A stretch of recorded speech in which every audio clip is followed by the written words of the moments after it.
어느덧 대림절 세 번째 촛불을 붙였습니다. 우리가 대림절을 이렇게 진행해 가는 것은 이 땅에 말구에 오신 예수님의 첫 번째 기다림을 기다렸던 초대교회 교인들 뿐만 아니라 재림을 기다리고 있는 이 땅의 현대인들에게 이 대림절은 같은 의미가 있는 거죠. 예수 오시기 전에 예수를 기다렸던 간절한 심정들, 이제 우리가 기다릴 것은 우리의 삶에 친히 오셔서 장차 심판주로 오실 주님 앞에서는 그런 날을 기다리는 것인데, 대림절을 올 때마다 우리가 예수여 오시옵소서 이런 간절한 찬양을 많이 드리기도 하죠. 특별히 우리가 부르는 찬송 가운데 104장 찬송에 보면 곧 오소서 임마누엘 오 구하소서 이스라엘, 이런 찬양들이 있는데, 여러분들이 찬송가에 보면 이 찬양이 13세기 때 불러졌던 찬양, 그러니까 지금으로부터 거의 1000년 전의 사람들도 이 대림절 찬양을 부르면서 성탄절을 늘 기다리고 있었는데, 우리 이 찬송가에 기록된 가사들은 조금 이렇게 구성을 다시 해서 우리에게 들려진 거지만, 그때 당시에 이 대림절 찬양들이 다양한 기도 제목들이 내어 있는 건데, 그 원본에 있는 것 중에 몇 구절을 좀 여러분들에게 좀 소개를 하려고 합니다. 이 오소서 임마누엘 이 찬양들, 대림절 찬양에 말하는데, 오 오소서 오소서 임마누엘이여 하나님의 독생자 나타내실 때까지 여기 외로이 유배 중에 슬퍼하고 있는 포로 이스라엘을 속전이시여, 오 오소서 이새의 막대기시여 당신들의 자녀들을 사탄의 행포에서 노임받게 하소서. 오소서 오소서 임마누엘이여 지옥의 깊은 곳에서 당신의 백성을 구원하시고 무덤의 승리를 안겨주소서. 오소서 돋는 해이신 당신이여 오소서 여기 당신의 강림으로 우리의 마음에 용기를 주소서. 밤이 어두운 구름을 흩으시고 죽음의 검은 그림자를 패죽게 하소서. 오소서 다윗의 열쇠이신 당신이여 오셔서 하늘 본향을 넓게 하소서. 하늘로 인도하는 길로 안전케 하시고 비탄으로 가는 길을 닫아주소서. 오 힘대신 당신이시여 오 이스라엘아 기뻐하라 기뻐하라 임마누엘이 내게 오리라. 사실 이 찬양을 부르고 또 부르면서 당시 중세기 사람들은 우리처럼 이렇게 성경책이 모든 사람에게 주어진 거 아니까 기도 시간에 이 임마누엘 이 기도가 결국은 저들의 기도가 되고 신앙이 되고 전부였는데, 그런데 이 가사들을 보면 대림절을 기다리는 찬송가의 가사들이 굉장히 암울해요. 어두워요. 그렇죠? 오소서 오소로 간절하는데 왜 가사들은 우리에게 이렇게 애절할까 간절할까 라고 하는 것들로 여러분들이 생각하기 쉬운데, 우리가 살아가는 이 땅의 삶이 2000년 전이나 1000년 전이나 지금이나 이 찬양의 가사에 있는 것처럼 이 세상 외로이 유배 중에 슬퍼하는 사람과처럼 우리의 삶의 현장은 이렇게 고난의 연속이 지속될 수밖에 없다라고 하는 것이 어떤 역사의 가르침이고요. 사단의 행포에 괴로워하는 사람들과 눈에 보이지 않지만 여전히 지금도 사단은 수많은 사람들을 괴롭히고 고통 중에 빠지고 하고 있는 이 땅에, 그래서 우리가 살아가는 이 땅에 외로이 유배 중에 있는 사람들, 죽음의 그림자에 얽혀서 영혼에 뒤덮여 비탄에 빠진 사람들로 가득 차 있기 때문에 어쩌면 이 찬양을 통해서 우리의 유일한 고난의 구원자는 예수 그리스도 당신밖에 없습니다 라는 마음을 담은 것이 바로 대림절 찬양의 가사인 것이죠. 여러분들 지난 한 주간 어떻게 지나셨어요? 참 힘든 시간을 보냈던 것 같아요. 꼬박 밤을 새우기도 하고 또 이게 어떻게 될까 두려움에 빠지기도 하고, 어떤 이들은 갑자기 닥친 국군 장갑차를 몸으로 막기도 하고 자기들 앞에 내는 총구 앞에 방어하면서 애쓰기도 하고, 어쩌면 국회의장이 담을 넘어서 들어가야 되는 상황들, 또 군대 아들 보낸 자녀들은 우리 아이들 이 군대에서 지금 이런 일들이 일어나면 어떨까, 얼마나 두려움과 똠 속에서 있었습니까? 또 자기가 살해당할 것 같아서 두려움에 도망 다녔던 사람들 의외로 생각보다 많이 있습니다. 이런 공포 일들 가운데 이런 추운 날 이런 일들을 당하면서 그냥 남의 일이라 여기지 않고 길거리 나와서 외쳤던 많은 이들, 아기들 유모차에 끌고 와가지고 소리지는 젊은 엄마들, 이제 막 고등학교를 졸업한 아이들이 나와서 이거는 아니지 않습니다라고 외치면서 이 불의에 막아낸 결과가 다행히 지금은 1차적인 무무리가 마무리되었는데 아직은 끝난 것이 아니고, 왜 이런 말씀을 드리냐면 이 나라에 위기가 오면 우리와 상관없는 것이 아니라 그게 우리의 문제예요. 내 문제가 되는 거예요. 당장 여러분의 일터가 문제가 되는 거죠. 상상을 해봤어요. 전쟁이 나면 제일 먼저 공격이 일어나면 일어난 일들이 뭘까? 일단은 전력기관을 파손할 겁니다. 그러면 여러분의 집에 전기가 끊깁니다. 그리고 모든 통신시설을 파괴할 겁니다. 그러면 인터넷이 끊기고 전화가 끊길 거예요. 그걸 상상이 되세요? 아파트에 사시는 분들 40층, 50층에 있는데 엘리베이터가 안 되고 물이 안 나오고 전기가 안 들어온다. 상상이 안 되실 거예요. 근데 우리는 이걸 너무 쉽게 생각한단 말이죠. 전쟁이라고 하는 것은 당장 사람에 따라서 이런저런 그게 별거 아닌 것 같지만 우리에게는 엄청난 위기 시대에 우리가 할 수 있었던 것은 하나님 오소서, 하나님 긍휼히 여겨주셔서, 저는 계속 그러면서 이 기도하다가 오늘 성경 본문의 말씀이 저에게 큰 힘이 되었어요. 오늘 본문의 말씀은 우리에게 그 하나님의 임재가 임하시면 그날에 하나님의 구원의 역사가 임하는 그 이야기를 하면서 오늘은 그는 구원을 베푸실 전능자라고 하는 제목의 말씀으로 함께 은혜의 말씀을 나누려고 합니다. 어쩌면 예수님 탄생 그러면 우리는 자꾸 성탄절 그러면 화려한 것들이 생각했어요. 백화점, 무슨 식당, 화려함 생각하지만 예수님 당시의 성탄절은요 굉장히 어둠이 짙었던 시대였거든요. 로마 황제가 전 세계를 지배하고 있었고 소수의 일부의 사람들은 부귀영화를 누렸지만 대다수의 모든 사람들은 나라를 잃어야 됐고 전쟁에서 아들을 잃어야 됐고 수많은 사람들은 고통과 어려움 속에 있었을 때 그때에 한 사람이 나서 외칩니다. 그 외침의 사람이 누구였죠? 세례 요한이었어요. 광야에서 외치는 자의 소리가 가로되.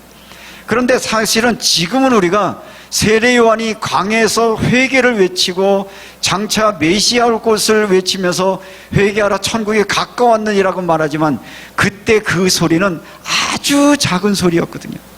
정말 절망 가운데 아무런 희망이 없는 소리였는데 그 소리에 귀 기울이고 그 외침에 그 자리에 찾아갔던 사람들을 통하여 인류에게는 소망의 빛이 비춰졌으니 그것이 바로 예수 그리스도의 오심의 기쁨의 소식이었다는 것을 우리가 성경에서 얘기하는 말씀의 내용들이고요. 기왕이면 예수님이 오시려고 하면 왕궁에 오셔야 되잖아요.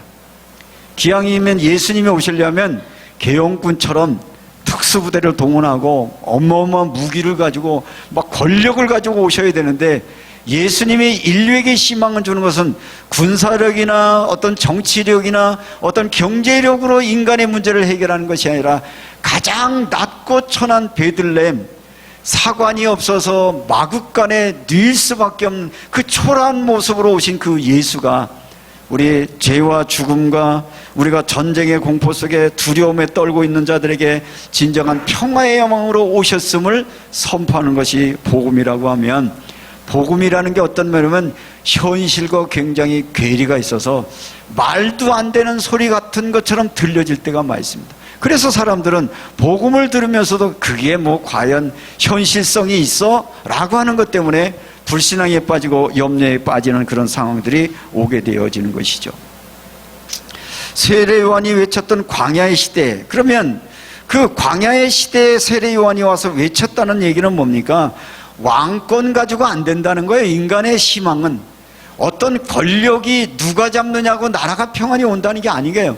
어떤 특별한 종교 지도자로 되어진 것이 아니라 오직 예수만 우리의 구원자라고 오신다는 사실들을 말씀하고 있는데, 오늘 본문의 말씀은 이제 구약 성경에서 그럼 강림절을 기다리는 우리에게 도대체 주님의 오심은 어떤 의미인가 하는 것들을 말씀으로 나누려고 합니다. 그러면 주님의 오심을 기다리는 사람들은 어떤 자세로 있어야 되냐라고 하는 것을 14절에서 오늘 말씀하고 있는데, 여러분들이 한번 같이 읽겠습니다. 시온에 따라 노래할지어다, 이스라엘아 기쁘게 부를지어다, 예루살렘 따라 전심으로 기뻐하며 즐거워할지어다. 여호와가 내 형벌을 제거하였고 내 원수를 쫓아내었으며 이스라엘 왕 여호와가 너희 가운데 계시니 내가 다시는 화를 당할까 두려워하지 아니할 것이다. 당시에 이 성경이 기록될 당시에 저들의 가장 위험과 두려움의 문제의 이야기지만, 이거는 그 시대에게만 말하는 게 아니라 21세기를 살아가며 두려움에 빠져있는 우리에게도 구원자가 임하시면, 주님이 역사하시면, 주님의 나라가 임하시면 우리에게 이런 은혜를 줄 것이라고 하는 소망의 메시지로 받으셔야 되는 것입니다. 오늘 스가랴라고 하는 사람들의 선지자는 왕족 출신으로 예루살렘 정치 상황을 너무 잘 알고 있는 사람이었습니다. 여러분들이 3장 1절을 한번 읽어볼까요? 이 스가랴서가 선지자가 외쳤을 때 시대상을 말하고 있어요. 3장 1절입니다. 패역하고 더러운 곳, 포악한 그 성읍이 화 있을진저, 그가 명령을 듣지 아니하며 교훈을 받지 아니하며 여호와를 의뢰하지 아니하며 자기 하나님께 가까이 나가지 아니하였도다. 불신앙이 가득한 시대였어요. 하나님 없이 자기들 마음대로 살면 됐고 자기의 생각대로 모든 걸 하는 거, 그때 하나님께서 이 스가랴에게 말씀하시면서 저들은 패역하고 포악한 성읍이라고 말하면서 하나님이 심판하시게 말합니다. 심판하실 만큼 저들에게 엄청난 일이 있었는데 3절 말씀을 읽겠습니다. 그들 가운데 방백들은 부르짖는 자요, 부르짖는 사자요, 그의 재판관들은 이튿날 남길 수 없는 저녁 일이요, 그의 선지자들은 경솔하고 간사한 사람들이요, 그의 제사장들은 성소를 더럽히고 율법을 범하였도다. 자, 딱 보면 국가 권력, 또 정치인, 그리고 종교 지도자들이 타락하고 하나님을 떠나고 말씀을 떠나가서 저들에게 정말 하나님이 심판할 수밖에 없는 위기의 시대였고, 위기의 시대를 책망하고 있지만 이 책망 가운데서도 하나님의 그날을 선포하시면서, 하나님은 그런 것들 속에서 버려진 자, 아무런 힘없는 자들에게 새로운 희망을 선포를 말씀하고 있는데, 하나님의 나라를 기다리는 너희여, 너희들에게 저들이 도움이 되어지 못하면 내가 너희의 구원자가 되리라 라는 말씀을 하면서, 이제부터는 두려움에 빠질 것이 아니라 오히려 기도해라, 하나님께서 찬양하라, 하나님의 하실 일을 소망하라. 믿음은 뭐죠? 믿음은 바라는 것들의 실상이요 보지 못하는 것들의 증거니 이로써 선진들이 말하니라. 그리고 믿음을 가졌다는 말은 하나님이 역사의 주인공으로 오셔서 나의 문제와 우리의 가정의 문제와 우리 사회의 문제와 국가의 문제를 해결해 주신다는 걸 믿음을 가지고 그분 앞에 찬양하고 기도할 때, 그때가 어느 때일지는 알 수 없지만 하나님이 그 역사를 이루시는 그날에 하나님이 그들에게 놀라운 일들을 감당해 주신다고 말씀해 주고 있습니다. 그래서 오늘 스가랴서의 전체 핵심은 그날에, 하나님이 역사하신 그날에, 예수 그리스도 오시는 날에, 주님의 심판의 날에 강림절을 기다리는 우리에게 주시는 말씀이 되는 것입니다. 시온에 따라 노래할지어다, 이스라엘아 기쁘게 부를지어다, 예루살렘 따라 전심으로 기뻐하며 즐거워할지어다. 언뜻 스가랴 선지자의 예언에 동의하기가 쉽지 않아요. 아니, 내 현실은 이런데 무슨 찬양이 가능하겠습니까? 여러분들이 신앙생활 하다 보면 기도해라, 찬양해라, 하나님 말씀 앞에 서라라고 말하면 자꾸 말씀은 들리지 않고 뭐만 보이냐면 내가 당하고 있는 이 현실 문제에 내 두려움, 내 염려가 다 막혀서 말씀은 들리지 아니하고 기도할 수도 없고 찬양할 수 없는 절박 가운데 있는데, 그때에 저들을 거기서 건져낼 수 있는 유일한 방법이 뭐냐? 선지자를 통해서 주신 말씀을 듣는 자를 통하여 소망을 있게 하신다는 것을 말하고 있는 것이죠. 하나님은 그날에 너희들의 문제를 해결해 주실 것이다. 너희를 이길 것이다. 15절 말씀으로 한번 읽겠습니다. 여호와가 내 형벌을 제거하였고 내 원수를 쫓아내었으며 이스라엘 여호와가 너희 가운데 계시니 내가 다시는 화를 당할까 두려워하지 아니할 것이라. 그날에 주님이 오셔서 역사합니다. 16절입니다. 그날에 사람의 예루살렘에 이르기를 두려워하지 말라. 시온아 내 손을 늘어뜨리지 말라. 그날에 사람이 예루살렘에 이르기를 두려워하지 마라. 하나님의 심판의 날, 하나님이 회복시는 그날을 이 선지자를 통해서 당시의 사람들에게 주었고, 당시에 두려움에 떨고 있는 사람들이 이 선지자의 말을 믿고 기도했더니 정말 저들을 위기에서 하나님이 저들을 건져내셨다라는 것이 과거의 역사의 기억이라고 하면, 오늘 현대를 살아가는 우리에게 주시는 이 말씀은 동일한 약속의 말씀으로 믿습니다. 저는 그래서 오늘 특별히 이 말씀 가운데 17절 말씀을 오늘 이 한 주간 여러분에게 주시는 주님의 음성으로 듣기를 바라는 마음으로 17절을 한번 더 읽겠습니다. 너희 하나님 여호와가 너희 가운데 계시니 그는 구원을 베푸실 전능자시라. 그가 너로 말미암아 기쁨을 이기지 못하며 너를 잠잠히 사랑하시며 너로 말미암아 즐거우며 기뻐하시리라. 너를 구원하시고 너와 함께 하시는, 너와 함께 하시며 너 때문에 기뻐하시는 하나님이 지금 계시니 너 두려움에 빠지지 말고, 그 앞에서 얘기하는 것처럼 두려움에 빠지고 내 손을 늘어뜨리지 말라. 손을 늘어뜨리지 말라는 얘기 뭐예요? 실망하면 무기력에 빠지거든요. 낙심하면 하던 일도 못하게 돼 있어요. 그렇죠?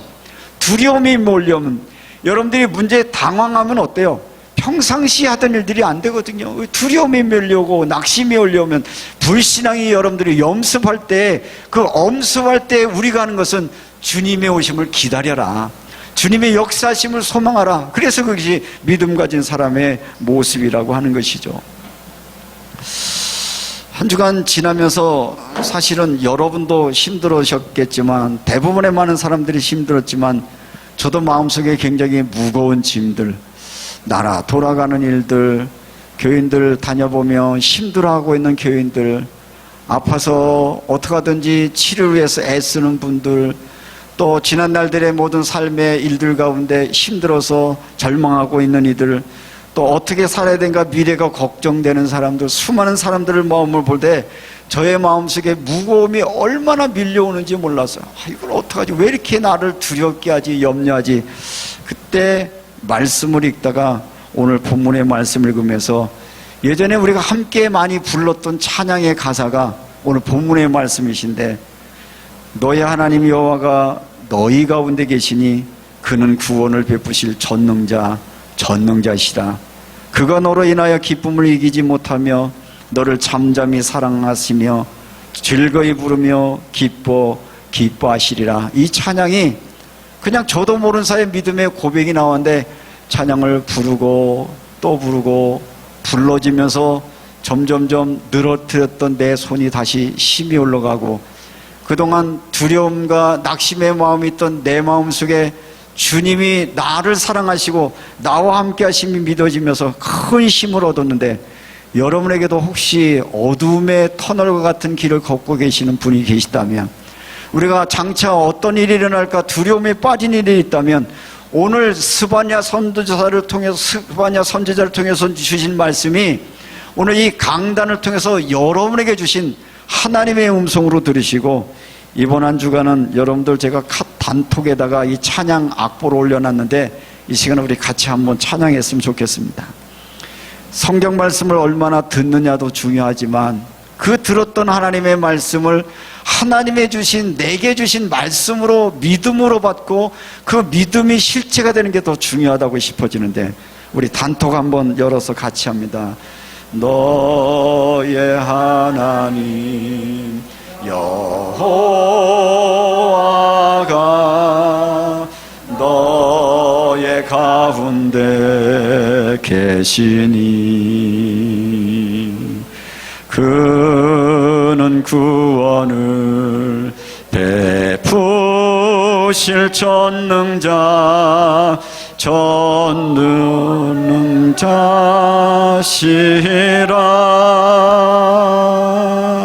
그가 너로 인하여 기쁨을 이기지 못하시며 너를 잠잠히 사랑하시며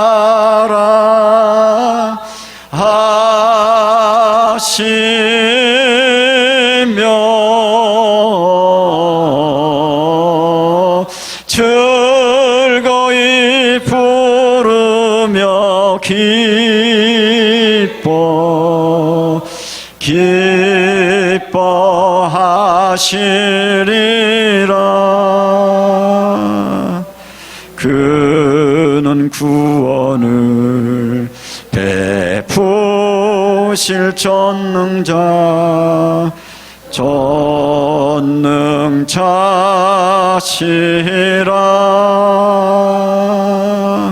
그가 너로 인하여 기쁨을 이기지 못하시며 너를 잠잠히 사랑하시며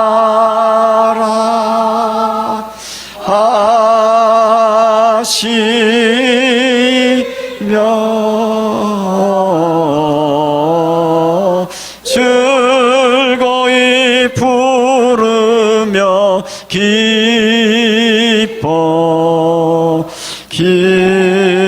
기뻐하시리라. 하나님이 너로 말미암아 기뻐하시리라. 내가 지금 두려움 속에 있고 낙심 속에 있고 버려진 차처럼 보여지고 포로에 빠져 있는 것처럼 보여지지만 내가 너의 구원자가 되는 그날에, 내 손으로 펴서 너를 건지시는 그날에, 내가 다시 회복되고 내게 은혜 주신 그날에 하나님이 나는 너로 인하여 기뻐하리라. 하나님이 여러분을 바라보는 시선입니다. 저는 이 찬양을 부르면서 너로 인하여 기뻐하리로다. 하나님이 나를 바라보시는 것, 여러 차례 말씀을 드렸는데 정말 이 땅에 정말 참 평안과 기쁨이 뭡니까? 누군가 사랑하는 사람이 나를 바라보며 기뻐할 수 있는 그 기쁨, 하나님이 여러분을 바라보는 시간들, 그것들을 여러분의 마음에 담고 기도하실 때 하나님이 은혜 주시고 역사해 주실 줄로 믿습니다. 너로 말미암아 기쁘다고 말씀하시는 그날에, 이 날이 임할 때는 과연 우리는 어떻게 서 있는가? 하나님의 은혜를 갈망하고 있었던 사람이었는가? 하나님 없이 그저 세상의 염려와 근심 속에 빠져있는 삶이었는가를 다시 한번 돌아볼 수 있는 저와 여러분을 되시기 바라고요. 어쩌면 오늘 스바냐서의 말씀은 오늘 현실과는 전혀 안 맞는 것처럼 보여져요. 그죠? 여러분들의 삶의 현실과 오늘 이 찬양할 만해요? 소망을 가질 만해요? 쳐다보면 막막해요. 깝깝해요. 답이 없어요. 그런데 아무것도 보이지 않는 그 어둠 속에서 한 소리가 있었어요. 내가 널 사랑해. 내가 너와 함께 할 거야. 너를 건져낼 거야. 너의 구원자가 될 거야. 그게 이 땅의 믿음의 사람들이 평상시에 품고 살았던 신앙의 가장 핵심 중에 하나이거든요. 바로 주님이 오시면, 주님이 오시는 그날이 오되면 우리에게 역사되는 것인데, 그러면 주님이 오시는 그날에 우리는 어떻게 할 수 있습니까? 주님 앞에 서는 그날이 언제입니까? 알 수 없지만 그날의 오심을 날마다 소망하면서 주 예수여 어서 오시옵소서, 임마누엘 은혜를 사모하는 강림절 절기를 지나가는 저와 여러분 되시기를 바랍니다. 다시 말하면 강림절이라는 것은 아직은 보이지 않지만 주님의 오심의 소식을 듣고, 그 소식을 말씀으로 듣고 그거를 붙들고 어둠 가운데 빛을 향하여 나아가는 것을 신앙이라고 말하는 거예요. 우리는 자칫 잘못하면 신앙생활을 하는 것들은 갑자기 신앙생활했더니 내 삶에 기적이 일어나고 평탄한 일어나는 그것만을 생각하고 있지만 하나님은 지금도 여전히 나와 여러분을 사랑하십니다. 하나님은 우리의 삶들 속에 감사하십니다. 그래서 그 주님의 은혜 가운데 살려고 하면 사도 바울이 이렇게 말하고 있지 않습니까? 주 안에 있는 너에게 말하시면서 항상 기뻐하라, 쉬지 말고 기도하라, 범사에 감사하라. 이는 그리스도 예수 안에서 너희를 향하신 하나님의 뜻이니라. 믿음의 사람은 현실을 뛰어넘는 소망을 갖는 사람들이 신앙이네요. 환경만 놓고 보면 믿음의 길들을 어쩌면 여러분들이 세상 근심 걱정 없다라고 여겨지면 이 자리에 오지 않으셨을 거예요. 나름대로 자기에 있는 거 가지고 충분히 혼자 살 수 있다는 사람은 여전히 지금 뒹굴뒹굴하고 편하게 있을 수 있겠죠. 그러나 우리에게 무언가 부족하고 우리 힘으로 할 수 없는 절망과 위기의 두려움 속에 있을 때 주님 나를 긍휼히 여기시고 나를 도와주시옵소서 주님의 은혜를 사모하는 자들이 이곳에 모였다라고 하면 오늘 이곳에 모인 저들에게 주님은 다시 말씀하십니다. 너희 하나님 여호와가 너희 가운데 계시니 지금도 여전히 나와 함께 하시는 그 하나님의 은혜를 다시 한번 바라보며 믿음으로 달려갈 수 있는 저와 여러분이 되시기를 주님의 이름으로 축복합니다. 스가랴서가 기록될 당시의 말씀은 바벨론 포로 시대였어요. 기가 막히죠. 나라가 빼앗기고 포로로 가고 예루살렘 성전은 무너졌는데 그런데 하나님의 말씀은 현실은 모든 것들이 무너지고 파괴되고 아무것도 바라볼 수 없을 때 한 소리가 들려왔는데 내가 너희를 회복시키겠다. 회복시키는 자로 오겠다. 그분이 바로 예수 그리스도고 예수 그리스도가 여러분 안에 왕되고 주인 될 때만 여러분 안에 하나님의 나라가 임할 것이고 날마다 구원의 삶을 살게 되어집니다. 우리가 예수를 주라고 말하죠. 예수는 나의 주 이렇게 말하는데 주라는 말은 헬라어로 키리오스라고 하는 뜻이에요. 키리오스라는 뜻은 어떤 뜻이냐면 바로 당시에 로마 황제가 가지고 있는 모든 권력을 대표하는 말이 주라는 말이에요. 다시 말해 이것은 생사 여탈권이 누구한테 있는 거예요? 로마 황제 속에 있어요.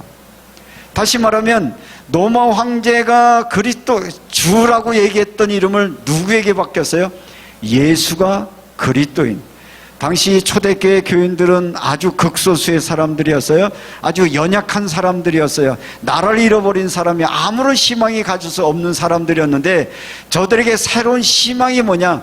우리의 생명의 모든 주관자는 로마 황제가 아니라 하나님이 이 땅에 보내신 예수 그리스도가 나의 구주라고 믿고 그래서 저들의 마음속에는 오신 주님을 믿었고 다시 오신다고 약속한 주님을 바라보시면서 주님이 오시는 그날 앞에 주님 앞에 설 때에 주님이 보시기에 합당하고 주님이 보시기에 거룩한 자로 살아내는 영적 싸움을 살아내는 여정들을 저들에게 살았다는 것을 성경은 말하고 있습니다.